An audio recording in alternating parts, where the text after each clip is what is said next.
Hello everybody, I said I'd be back with round two for the Seiko versus Heimdallr, and here we are, we're doing it. So we'll just start off with a quick wrist check because that's what people do, right?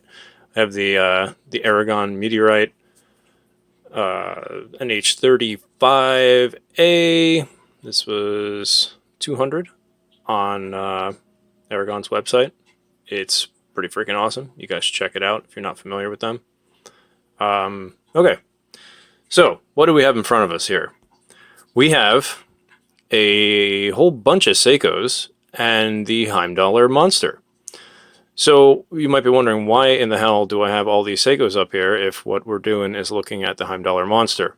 Well, the reason is because I'm gonna say a couple of not so fantastic things about Seiko, and I really wanted people to understand that that doesn't mean that I don't like Seiko or that I'm biased against them, because I own a shitload of them and I really like them. I have another one on the way, but that doesn't mean I don't have my gripes. Anyway, let's jump into it, right?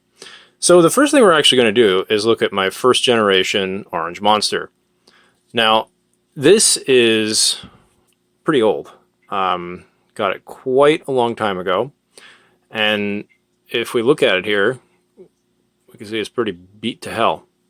Now, I really highly doubt that I'm going to be able to get this on camera, but the crystal is scratched. Actually, you can kind of see it right under the S for Seiko. See that long scratch there? That's because it has a Hardlex crystal, which Seiko says is, great, and I would beg to differ.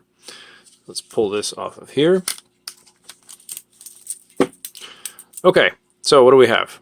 Now, this is mostly identical to the Heimdallr Monster in nearly every way, except that since this is a first generation Seiko, you'll notice that the crown design is different. This is not knurled.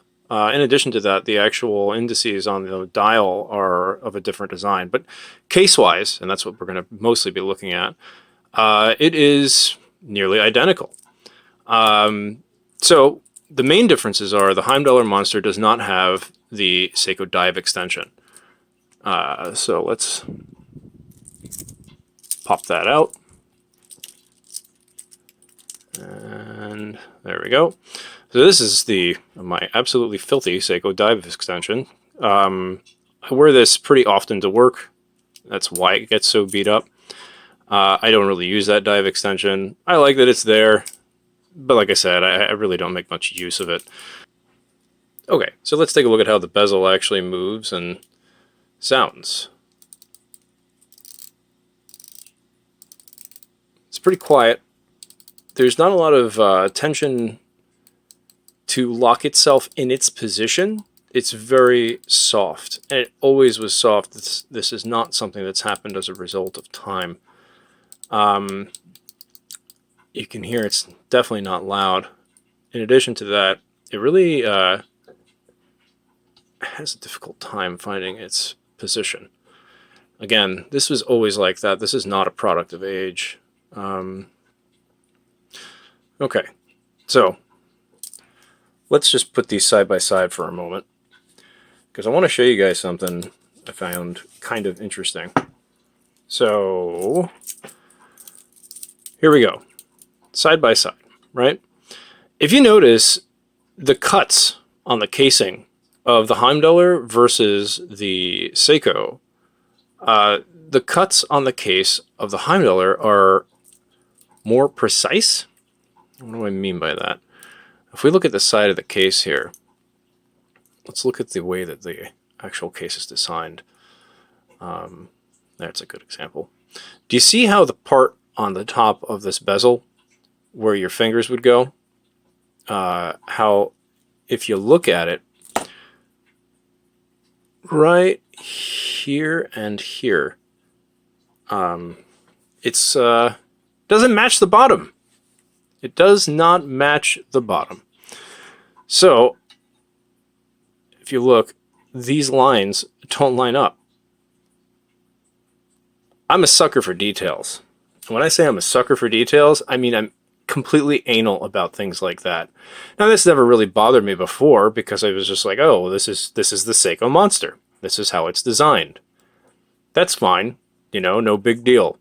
So by comparison, if we actually look at the cuts on this Heimdallr Monster, we can see just how precise they are and how perfectly they line up. There's no difference between the top and the bottom of the bezel. It's immaculately done. Another thing we're going to look at before I swap over to the Heimdallr is if we look at these points here, right here, and right here where my fingernail ends, they're smoothed. Same thing here. Now, I don't think I'm going to be able to get this on camera because I would need a macro focus. We're going to try, though. Let's see if we can get that so it shows.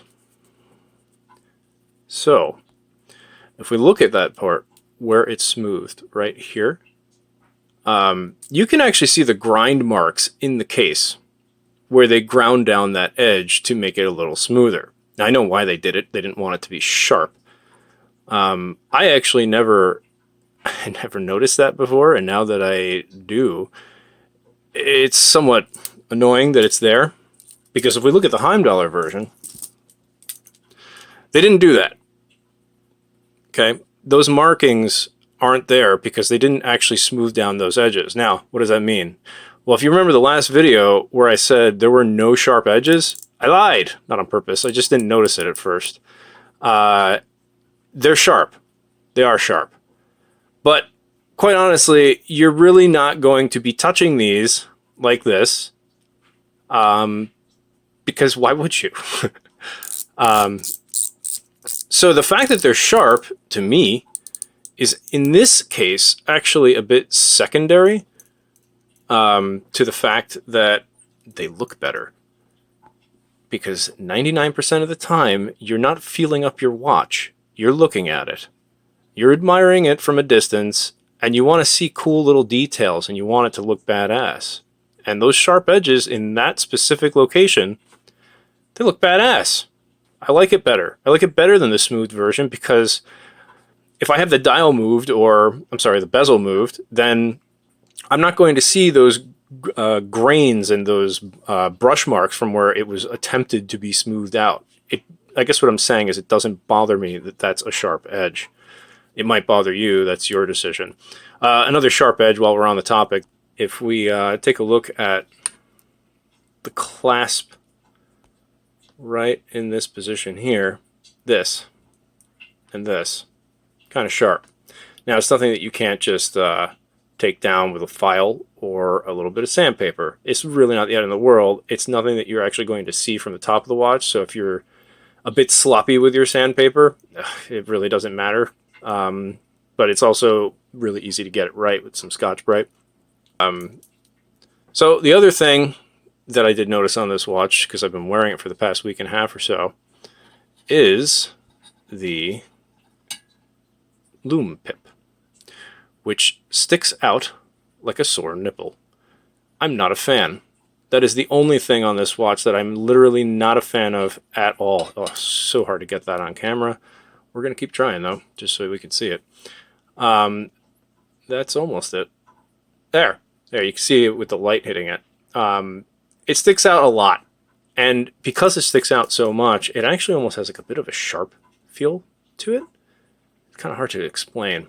I don't think it's going to fall out because it's just not constructed in that way. It looks to be either glued in or, you know, they've used this enamel to also help hold it in place along with the glue behind it. I don't really know. I didn't make the watch, but I just know that it doesn't feel wobbly or anything. It feels fine. If you really slammed it into something, it is possible that it could fly out. I don't want to say that it never would. So that's not particularly fond of that. And what we're going to do is look at the other one. And if we look at the loom pip there, it is recessed. That loom pip will never, ever fall out. So To be perfectly honest, that's really the end of it in terms of major differences. They feel the same. So in the end, who are these watches for? Well, if you're a diver, or perhaps a collector, you're definitely going to want to go with the Orange Monster. Simply put, it has an ISO certification, so if you needed a backup to a dive computer, that is definitely the better option. Not only that, but Seikos do tend to appreciate over time. Even the lower end ones tend to gain a little bit of cash value. I mean, I know this one was one that I picked up for about $300, and it's pretty hard to find it for that much now. This one I got for $350, and yeah, good luck on that one. They definitely appreciate, especially if they've been out of production for a while. The Orange Monster, if you're trying to find it new and the first generation, yeah, good luck finding that for under 800 bucks. I believe it was around 260 when it was purchased. So, yeah, let that sink in. So what does that mean for us, though? Ultimately, you have an ISO rated diver that I would trust to take deep, deep into the ocean, and then a non-ISO rated diver that I would not trust with my life, but I would certainly take it swimming and to the beach and various other water-related activities. Basically, the main difference here between these two watches is simply going to be, are you somebody that's collecting for monetary value, or do you want to just have something nice on your wrist that will stand up to some abuse?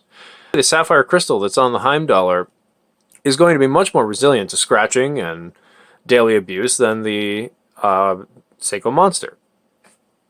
That's just how it is. The only thing I can say for sure is that you can build a relationship with any watch. We collect these because we love watches.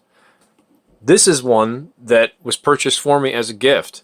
It means something to me for multiple reasons, and it's always going to. I'm never going to sell it because it has something beyond monetary value. The Heimdallr also has something beyond monetary value for me personally, because this is the first watch that garnered views on YouTube and may have started something bigger. But even if it doesn't, I will always remember this watch for this particular moment. In the end, it doesn't matter how much something costs or how much it's worth in terms of money. It's the value that you put on it that gives it its value. Whoa, look at that. All the watches changed. Movie magic right there. So the reason that all these Aragons are on the screen right now is because for the next video, I'm thinking we're going to do a brand analysis on Aragon. So stay tuned for that one. They are, in my opinion, one of the better values for your cash at the moment out there in the microbrand world. They regulate all their movements before they leave the warehouse. They have great pricing on all their watches, and they are all solid as hell. So we're going to go through some of these models that I have here, and I will show you what they're all about. Thanks for watching, and see you again soon.